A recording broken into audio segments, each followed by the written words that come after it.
देवों के देव महादेव के अनंत नाम हैं। महादेव, भोलेनाथ, महेश इत्यादि, जिनमें से नीलकंठ नाम भी अत्यधिक प्रसिद्ध है। आखिर ऐसा क्या हुआ जिससे शिव के कंठ नीले पड़ गए और उनका ये नाम पड़ा? इसके पीछे भी एक कहानी है। ये बात तब की है, समुद्र मंथन चल रहा था, किंतु मथनी ना होने के कारण अत्यंत परिश्रम करने के बाद भी समुद्र से रत्न नहीं निकल रहे थे। सबको लगा कि इस तरह से तो वो हमेशा ही प्रयत्न करते रह जाएंगे और कोई लाभ नहीं मिलेगा। सोच विचार करके सभी देवता और असुर महादेव के पास कैलाश पर्वत गुहाल लेकर पहुंच जाते हैं। शिव जी सबको एक साथ देखकर चौंक जाते हैं और कहते हैं, आज सभी असुर और देव आज एक साथ कैलाश पर्वत पर, कहिए क्या प्रयोजन है? सब उनको समुद्र मंथन के बारे में बताते हैं और कहते हैं, हमें ना तो समुद्र को मथने के लिए आधार मिल रहा है और ना ही रस्सी जिससे हम खींचकर क्षीर सागर के जल को मथ सके। ऐसे में अब आप ही हमारी मार्गदर्शन करिए। शिव जी कहते हैं, आप एक काम करें, कैलाश पर्वत श्रृंखला के मंदराचल पर्वत को मथनी के रूप में काम लें और रस्सी के रूप में आप मेरे वासुकी नाग को काम मिले। वो इस पावन कार्य का भाग बनेंगे। अब सभी देवता और असुर महादेव की जय जयकार करके वापस समुद्र मंथन में लग जाते हैं।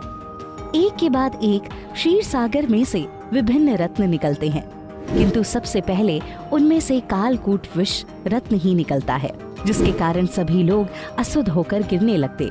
अग्निदेव कंठ पकड़कर बोलने लगे, अरे ये क्या हो रहा है? मेरे प्राण क्यों सूख रहे हैं? असुरराज को कुछ भी दिखाई नहीं दे रहा था। वो घबराकर इधर उधर भागने लगे और बोले, हमें कुछ क्यों नहीं दिखाई दे रहा?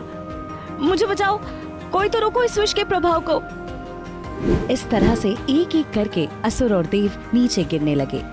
विष का प्रभाव इतना तेज होता है कि आसपास की सभी वनस्पतियां इससे सूखने लगती हैं। क्या देवता, क्या असुर, क्या ही पृथ्वी लोक के मनुष्य, सब त्राहिमाम करते हुए इधर उधर भागने लगते हैं। अग्निदेव वरुण देव से प्रार्थना करते हुए कहते हैं, हे वरुण देव, कुछ तो करें, प्राण वायु देना तो आपके ही हाथों में है। वरुण देव घबरा कर कहते हैं, मैं यदि वायु के प्रवाह को रोक देता हूँ तो सभी प्राणी वहीं मर जाएंगे। मैं इसको चलायमान रखता हूँ तो हलाहल विष सभी के श्वासों तक पहुँच जाएगा।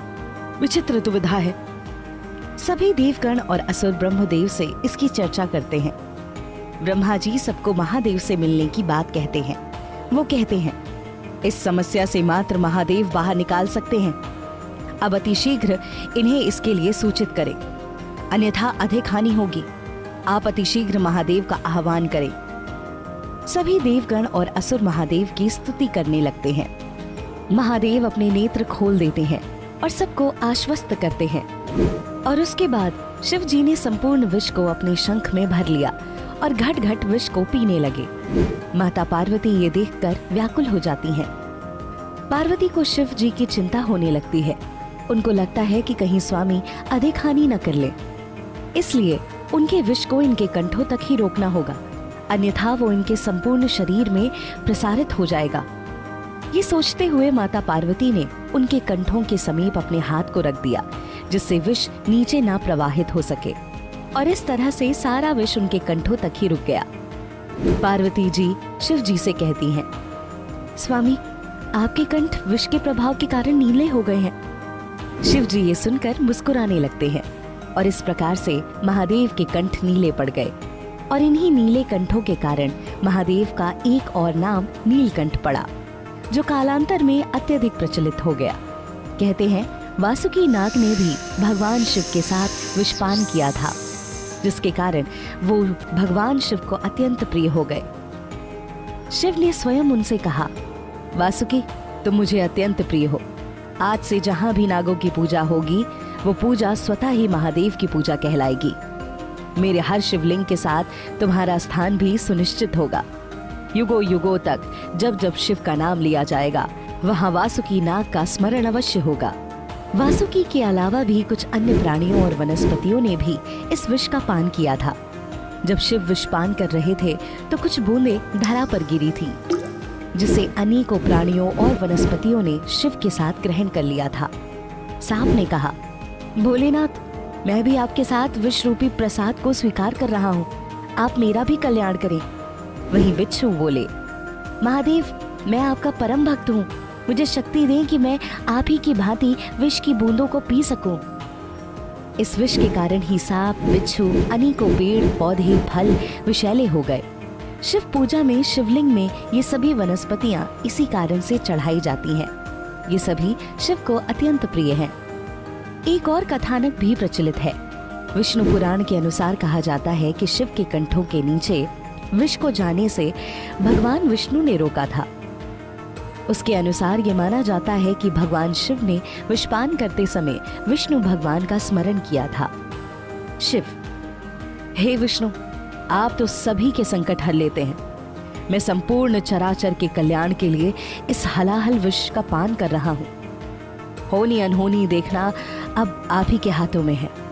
ये कहते हुए शिव जब विष पान कर रहे थे तो विष्णु जी ने उनके कंठों तक ही विष को रोक दिया था और उसके प्रभाव को समाप्त कर दिया था।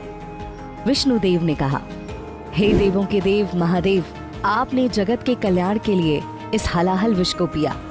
आज से संपूर्ण जगत आपको नीलकंठ महादेव के नाम से भी जानेगा।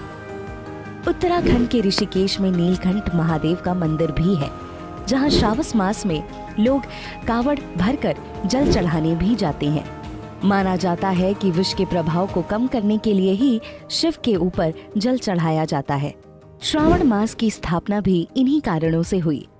इस प्रकार से सभी शिव भक्तों में महादेव का नीलकंठ रूप अत्यधिक प्रचलित है और पूरे श्रावण लोग सिर्फ शिव की आराधना करते हैं।